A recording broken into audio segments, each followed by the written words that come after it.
السلام عليكم ورحمة الله وبركاته. الحمد لله والصلاة والسلام على رسول الله وعلى آله وصحبه ومن اهتدى بهداه. أما بعد، أولا أعتذر من الإخوة لأن الكلمة سوف تكون بلغة أردية للجاليات الأردية، فنريد التسامح. جزاكم الله خير. اللہ تبارک و تعالیٰ کا ارشاد ہے یا ایھا الذین آمنوا، اے مومنو اعبدوا ربکم، یعنی اپنے رب کی عبادت کرو. اور جگہ جگہ اللہ تبارک و تعالیٰ نے ارشاد فرمایا یا ایھا الناس یا ایھا الذین آمنوا. کیوں ہمیں مخاطب کیا ہے؟ تاکہ ہم اپنے رب کو پہچانیں، اپنے رب کا ادراک کریں کہ ہمارا رب کون ہے. آپ دیکھیے کہ اللہ تبارک و تعالیٰ نے ہمیں جو دین عطا فرمایا ہے، اللہ کے نبی جناب محمد رسول اللہ صلی اللہ علیہ وسلم کے حوالے سے وہ دین اسلام ہے. اور دین اسلام کی جو بنیادی چیزیں ہیں، ایک صحابی حضرت عبداللہ بن عمر رضی اللہ تعالی عنہ فرماتے ہیں بنی الاسلام علی خمس شہادت ان لا الہ الا اللہ، کہ اسلام کی بنیاد 5 چیزوں پر قائم ہے.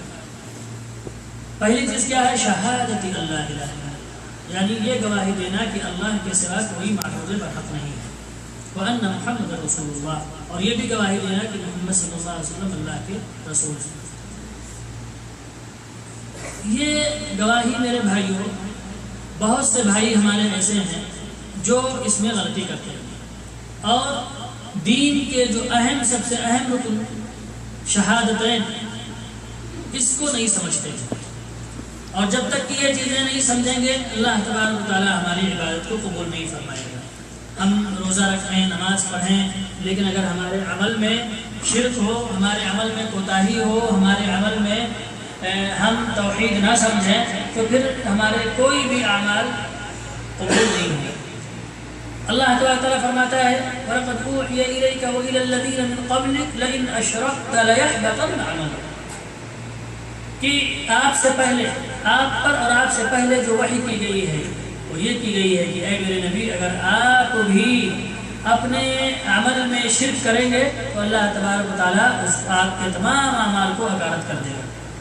تو ہم روزہ رکھتے ہیں، صوم رکھتے ہیں پورا دن، اس میں ہمیں شرک نہیں کرنا چاہیے. ساری عبادتیں صرف اور صرف اللہ تبارک و تعالیٰ کے لیے ہمیں رکھنی چاہیے میرے بھائیوں.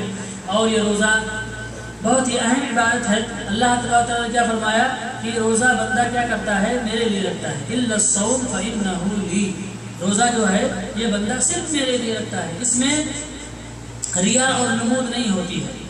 فرمایا وَأَنَا أَجْزِي بِهِ، اور میں ہی اس کو اس کا بدلہ دوں گا.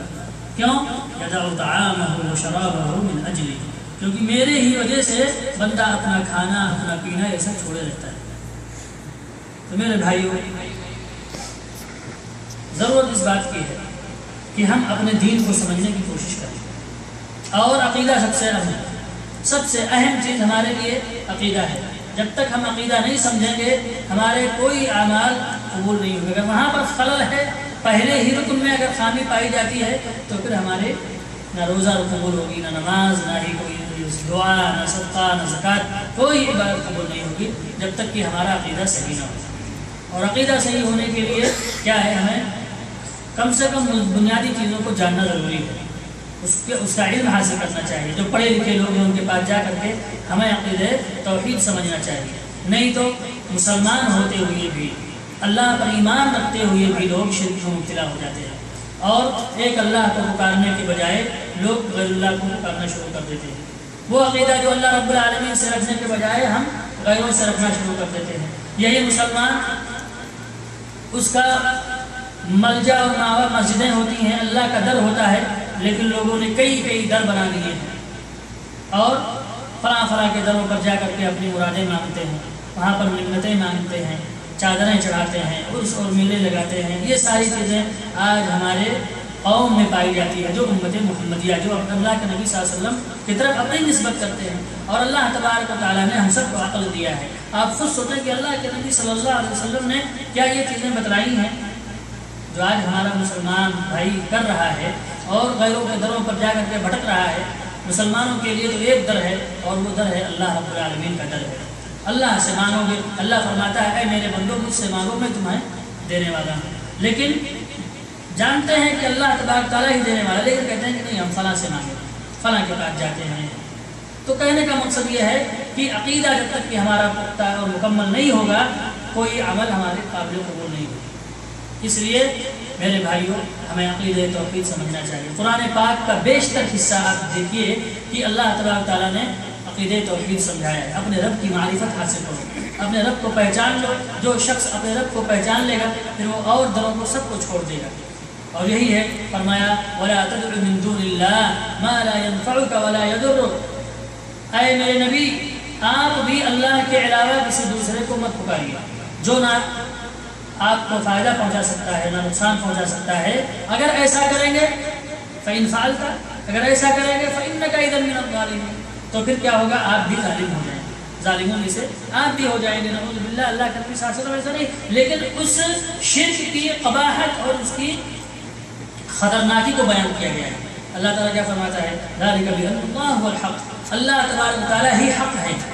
وَأَنَّ مَا يَدْعُونَ مِن دُونِهِ الْبَاطِلُ، اور اللہ کے علاوہ جس کو بھی لوگ پکارتے ہیں اللہ کے علاوہ، اب اللہ کے علاوہ میں سب ہیں، جبریل علیہ السلام بھی ہیں، فرشتے بھی ہیں، انبیاء ہیں، صلحاء ہیں، اولیاء ہیں، سب اللہ کے علاوہ ہیں، اللہ تو نہیں ہے نا۔